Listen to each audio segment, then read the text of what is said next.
Okay, welcome to section 14.5, which is as far as we're going to get, but I think the introduction here at the beginning of this section really sets up where the rest of this chapter is going, and you could read over these and kind of figure it out on your own, but Green's theorem really kind of got us going here, and what we're trying to do is take Green's theorem out of R2 and into R3, and that's what these last several sections do. So the circulation form of Green's theorem relates a line integral over a simple closed oriented curve in the plane to a double integral over the region.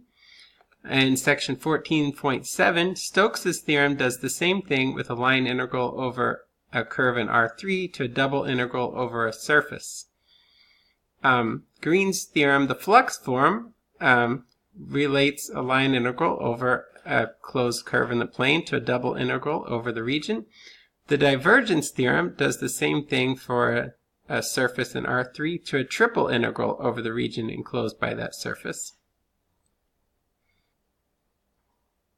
Okay, so to make these things happen, we need a few more things, and this is the last of what we're going to get to. 14.6 introduces the idea of a surface integral, but this is section 14.5, and we need to extend the ideas of divergence and curl that we talked about with Green's theorem in the last section into 3 dimensions.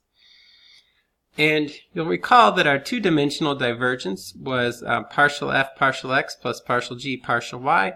Well, that extends, as you would think, to partial f partial x partial g partial y partial h partial z.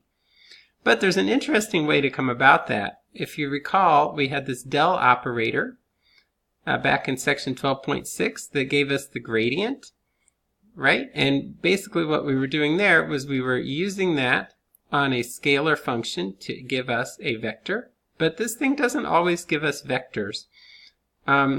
Basically, if we take the gradient and we dot it with the field f, so our gradient being partial with respect to x, partial with respect to y, partial with respect to z, and you dot it with f, which is FGH, you end up with partial f partial x, partial g partial y, partial h partial y. So del dot f is our divergence. And that's defined right here. Divergence of f is del dot f, which is exactly what we said it was. So some interesting things come about. There's example 1 here. They compute divergence of a few simple fields, a radial field, a rotation field, a spiral field. Divergence of a radial field, xyz, turns out to be just 3.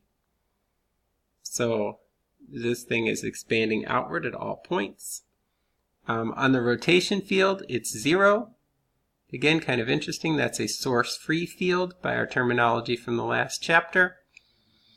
And minus y xz turns out to have a divergence of 1. So the minus yx is a rotational field, but then that doesn't contribute to the divergence at all, but it's also spiraling upward, and that's where our divergence comes from on that one. You can see our spiral flow that we had here with minus yxz. So we have some divergence on that one as it flows upward. Okay? There's actually some interesting results with divergence of radial fields.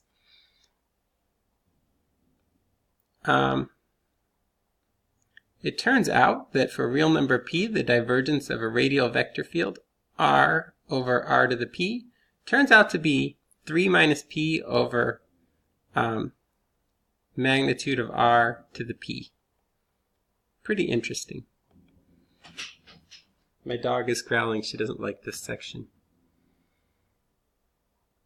Okay, the next thing is the curl. And curl also comes from our del operator. And you can see this extends similarly to what we had in the last section. But where it comes from with the del operator is we take del and cross it with f. And so if you do del cross f, you end up with this curl definition, partial h partial y minus partial g partial z I partial f partial z minus partial h partial x at j partial g partial x minus partial f partial y k. This is what we were using in the last section for curl. And again, if that value is 0, we have an irrotational field. They go through some examples of finding curl in here. Pretty much means the same thing that it did in the last section. Again, not surprisingly, the curl of a conservative vector field turns out to be 0. So if f is the gradient of some potential function and we have nice partial derivatives, then we end up with a 0 in an irrotational field. They prove that here. It works out just because these second partials are equal, right, when you work these out by Clairaut's theorem that we previously had. The converse of this, interestingly enough, comes about with section 14.7. If the gradient, if del cross f is 0, then f is a conservative field. We can see that in section 14.7. Kind of an interesting result that the divergence of the curl is always 0. So if you do del dot del cross f, that equals 0.